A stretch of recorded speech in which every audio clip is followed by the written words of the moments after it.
মিথুন রাশি 11ই ফেব্রুয়ারি 2024 দৈনিক রাশিফল। চলুন দেখে নিই 11ই ফেব্রুয়ারি দিনটি আপনার জন্য কেমন হতে চলেছে। বেকারদের নতুন কিছু করার চেষ্টা বাড়তে পারে। সঙ্গীত চর্চায় নতুন রাস্তা খুলতে পারে। প্রতিবেশীর দ্বারা ব্যবসায় উপকার পেতে পারেন।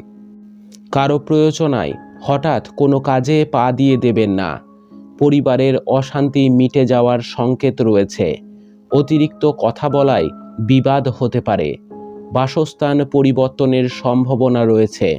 সংসারে শ্রীবৃদ্ধি হওয়ায় শান্তি লাভ হবে। সন্তানের ব্যাপারে কোনো অভিজ্ঞ ব্যক্তির সঙ্গে আলোচনা হতে পারে। সম্পদ, আর্থিক দিক থেকে দিনটি ভালো যাবে না। বাড়িতে সকলের সঙ্গে মাথা ঠান্ডা রেখে চলুন। সর্বত্রই সম্পর্ক নিয়ে বিবাদ বাঁধতে পারে, সাবধান থাকুন। পেশাগত ক্ষেত্রে তেমন কষ্ট পেতে হবে না। শুভ সংখ্যা 58, শুভ দিক পশ্চিম, শুভ রত্ন পান্না, শুভ রং সবুজ। আপনার দিনটি খুব ভালো কাটুক। জয় মা তারা, জয় বাবা লোকনাথ।